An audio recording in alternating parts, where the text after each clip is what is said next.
Primeiro Jornal. Tirol FM, com as primeiras informações do dia.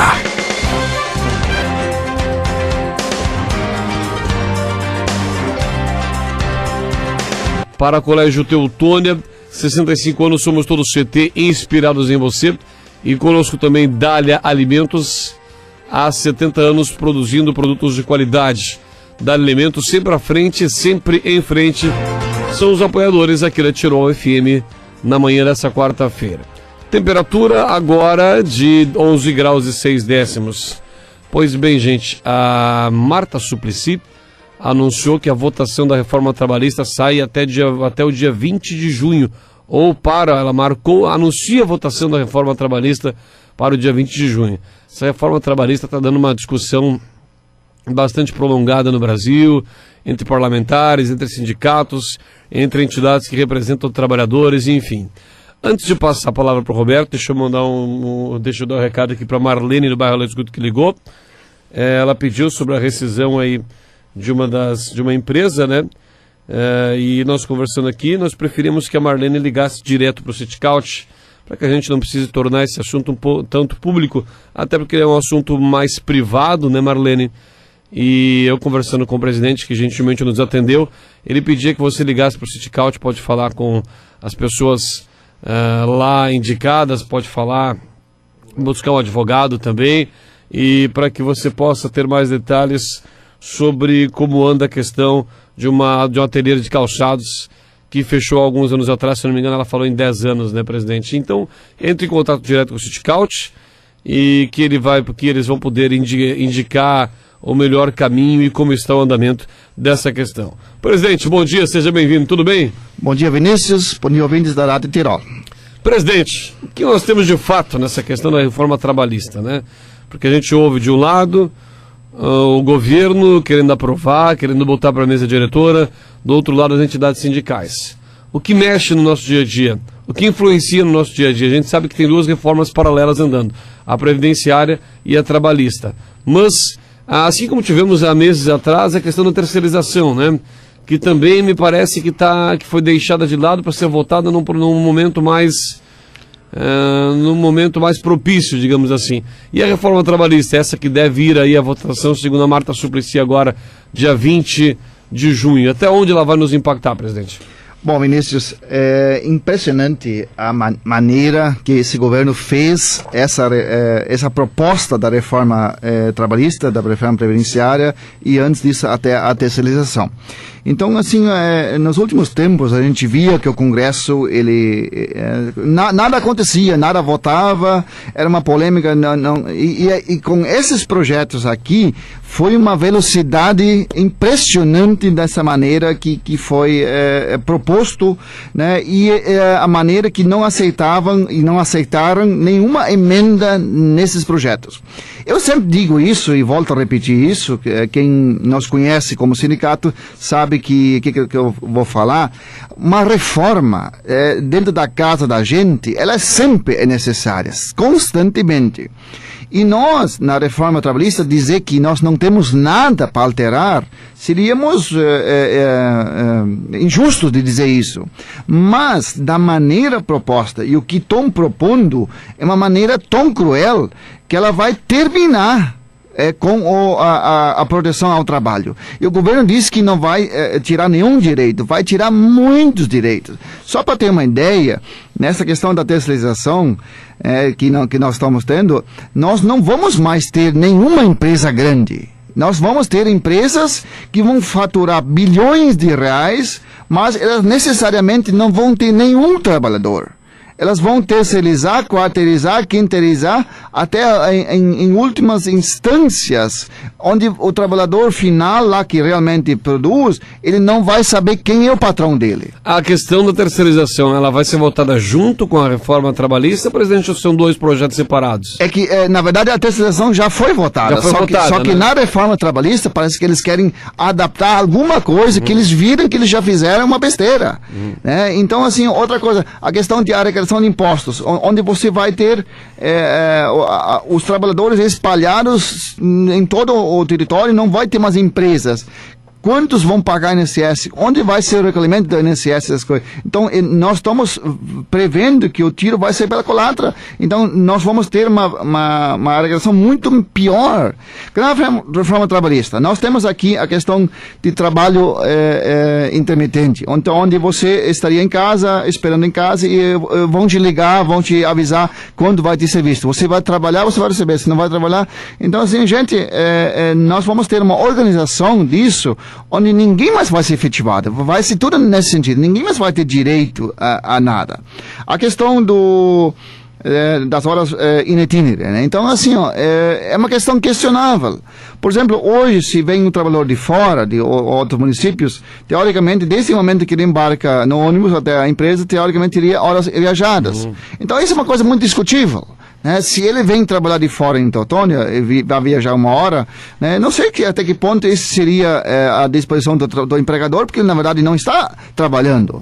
Agora, me falaram, então, tu vai comparar esse caso como um caso de um trabalhador lá de uma fazenda, lá onde ele viaja 4 horas para chegar ao canavial, ou coisa assim, né? Então, são situações que realmente são complexas. A questão das férias, em 3 períodos. Hoje, eu acho que está muito distorcido um trabalhador com mais de 50 anos ter que tirar 30 dias de férias num período contínuo. Ou seja, um mês. Ou o trabalhador com menos de 18 anos também ter que... Né? Então, eu acho que está errado. Né? Eu acho que pode ser enquadrado como um trabalhador normal, como qualquer outro trabalhador, né? Onde as férias eram em 2 períodos, podia vender um período. Então, agora vão transformar isso em 3 períodos. Então, assim, 3 períodos, mas assim, o que você vai realmente descansar? Talvez o trabalho braçal, onde você descansa 1 semana, te ajuda, mas aquela pessoa que trabalha a vida toda no sistema informático, planejamento, isso aqui tudo, como é que ela vai descansar a cabeça em 5 dias? Então, não são situações complexas. Presidente, a pergunta que eu faço é a seguinte: vocês como representantes dos trabalhadores, vocês como sindicatos, como confederações, como associações, em algum momento foram chamados pelo Ministério do Trabalho para uma mesa redonda, não talvez o Roberto Miller, mas a pessoa que representa o Sindicaut, a pessoa que representa os calçadistas, a pessoa que representa o STR, a pessoa que representa outros sindicatos, foram chamados para uma mesa de negociação, foram chamados para essa discussão, ou isso veio de fato de baixo para cima? Não, de cima para baixo? Realmente, isso veio de cima para baixo, e hoje os únicos que são chamados por governo são as centrais sindicais, e depois que legalizaram as centrais sindicais, os sindicatos, as federações, eles ficaram a quinta roda da carroça. Então, nós não estamos sendo chamados para nada. Onde realmente acontecem as coisas na base, onde é que nós vivemos, no dia a dia, nós simplesmente não temos muita opinião. Então, infelizmente, hoje a gente vê que algumas coisas acontecem, se acha hoje chifre e cabeça de cavalo na relação trabalhista. Existem esses casos. Agora, da maneira proposta, é muito cruel. Então, tem 6 pontos que o relator propõe vetar, né, que supostamente o Temer vai vetar, mas isso ninguém garante que vai acontecer isso, que vai vetar isso, né? Inclusive é o trabalho da mulher. Então a mulher que está grávida hoje, ela poderia trabalhar inclusive num trabalho insalubre, onde somente o médico atestar que ela pode trabalhar lá. Então são coisas ridículas, são coisas extremas que aconteceram, né? E a questão da contribuição sindical. Vamos terminar com a contribuição sindical, somente contribui quem quiser. Bom, hoje o que o sindicato mais faz hoje? Ele trabalha para o bem da categoria, para defender a categoria num todo, onde a relação de trabalho ali dentro, ela é uma das coisas que mais a gente bate, onde você tem que ter um ambiente salutar, você tem que ter uma relação boa, você tem que ter um chefe que lhe trata bem. Então o sindicato luta para toda a categoria. E dizer que vai somente poder cobrar de quem é associado, então logicamente o sindicato vai fazer dissídios diferentes, o sindicato vai priorizar tudo para associado. Então é muito discutível essa questão. Agora, há sindicatos que talvez vivem do imposto sindical e não prestam serviço, sim, deve ter, mas então nós temos que combater esses. Então, né, são medidas muito, muito complexas, né? A questão da jornada diária. Então, ali eu vejo um ponto positivo. Hoje nós temos, no nosso caso do calçado, nós temos 8 horas e 48 minutos para não trabalhar em sábados.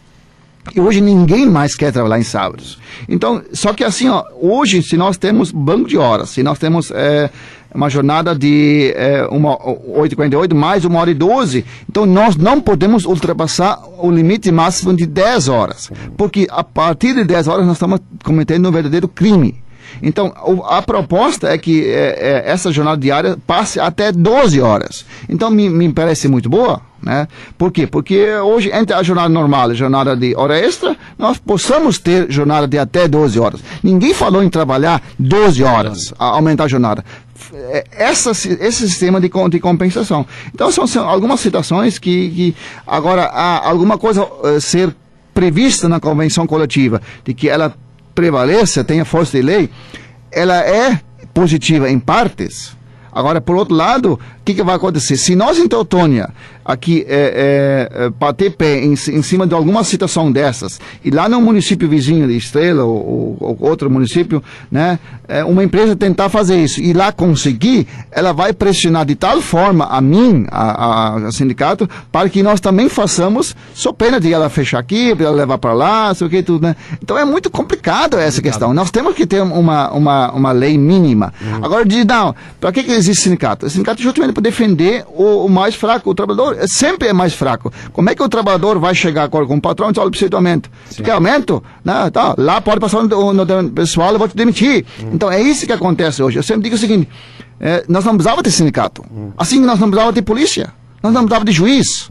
Se todo mundo cumprisse a sua parte, né, nós não precisávamos ter isso. Então, é uma situação necessária para equilibrar as relações de trabalho. Presidente, esses dias o vereador Marcos Quadros, o Marquinhos, presidente da Câmara de Vereadores, esteve em Brasília e ele nos falava sobre a questão dos pedágios. E ele disse na tribuna da Câmara de Vereadores, inclusive eu já usei isso semana passada com a Cíntia Agostini, ele falava o seguinte, porque a questão dos pedágios da BR-386 já está resolvida. Vão falar, vão fazer encontros, vão chamar para o debate, mas está resolvido. Não vai adiantar absolutamente nada. Vão chamar para a Assembleia não, para audiência, vão fazer audiência pública nas regiões, mas a questão dos pedágios está decidida. A questão das reformas trabalhistas e previdenciárias. Vocês também têm esse sentimento que vai ser batido o martelo sem ser feita a discussão necessária, presidente? Ou seja, se de fato for para votação dia 20 de junho, como disse a senadora Marta Suplicy, ela vai ser... não tem muito o que fazer e sim esperar para ver a votação se aprova ou não? Com certeza, porque esse governo faz tudo a toque de caixa e só se tiver um racha nessa base do governo hoje que ela possa mudar alguma coisa, senão vota tudo o que quiser, né? Vota e altera muito, muito pouco. Então, dizer que vai vetar alguma coisa, tudo, né? É muito difícil de dizer isso, porque ninguém garante nada, né? Esse governo está muito enrolado, né? E assim, nós, nesse país, nós só vamos ter uma solução se nós termos mais poder local, né? Se as coisas forem um pouquinho mais descentralizadas do poder, nós vamos ter. Então, assim, tem algumas coisas localmente que a gente tem aqui, que nem assim, nós somos um dos primeiros sindicatos do Estado a ter, quando a lei foi em vigor, em 98, o banco de horas. Nós tivemos um banco de horas desde aquela época com o Reifer e sempre funcionou muito bem. Sempre se adaptou a alguma coisa, sempre funcionou muito bem. Então, assim, para manter emprego, né? Então, algumas coisas tem que fortalecer o sindicato, sim, né? Mas dessa maneira imposta que ela foi feita, ela é muito cruel. Perfeito. E reforma da Previdência, presidente? Temos aí, são duas reformas que vão mexer diretamente com o trabalhador e com o trabalho no mercado brasileiro, né? A reforma da Previdência, nós temos também, da Previdência, perdão, a reforma previdenciária. Nós temos números e parece que o grande centro da discussão é: a Previdência se mantém hoje estável e com dinheiro no caixa, ou a Previdência está quebrada? De um lado, o governo dizendo que a Previdência está quebrada e que em 20 anos entraremos no caos. No outro lado, entidades dizendo justamente ao contrário, que a Previdência dá superávit.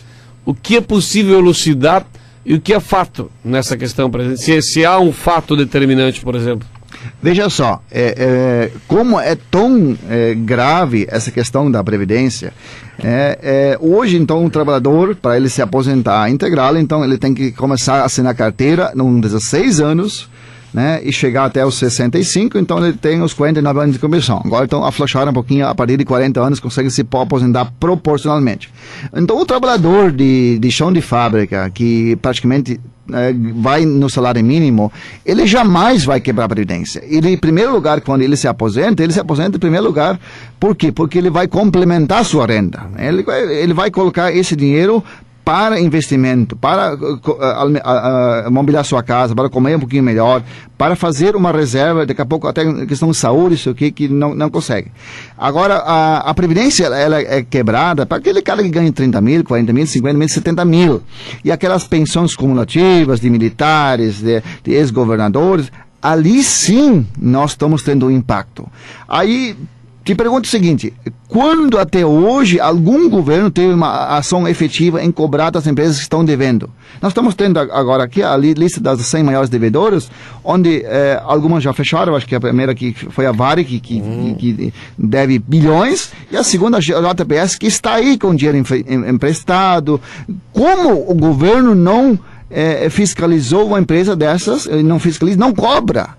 E aí, nós temos, não precisamos ir longe, nós temos em Teutônia uma empresa que faliu, só que eu digo antes, que a Marlene falou lá, eu não vou sempre falar na questão de alguns processos trabalhistas que estão em vigor, porque as pessoas às vezes entendem somente a metade.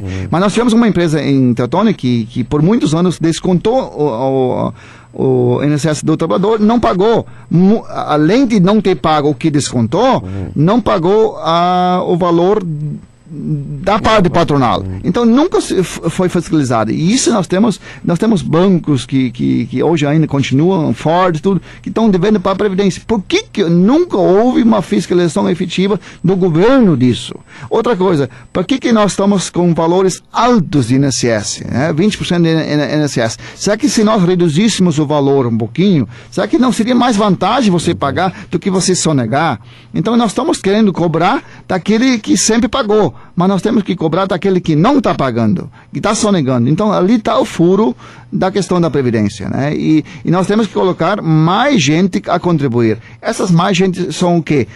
Nós temos que ter empregos. Se nós hoje temos 14 milhões de empregos, gente desempregada, se essas pessoas estariam contribuindo, com certeza nós teríamos uma Previdência melhor. Então são situações, e aí passado o processo da reforma trabalhista, com certeza em toque vai se votar a reforma da Previdência. Isso ninguém vai escapar. Pode ser que na reforma da Previdência vai ser a menos feia com o projeto inicial. Até a seleção, o projeto inicial foi esse, a reforma trabalhista também foi esse, e na reforma trabalhista é o que mais margem deram para alguma negociação. Mas essas negociações, presidente, saíram do papel em algum momento? Ou da mesma forma, ou seja, falavas deram margem, ou seja, chamaram a órgãos de representação, como sindicatos, como federações, enfim, ou ficou na discussão entre os próprios parlamentares? Abriu-se para a comunidade a questão da reforma da Previdência também? A gente acompanha via imprensa do centro do país, mas essa discussão da reforma da Previdência, ela passou por onde até chegar neste momento? O senhor disse que seria a mais tranquila, né? A mais debatida, mas até que ponto? Tivemos alguma flexibilização já apontada desde a sua origem?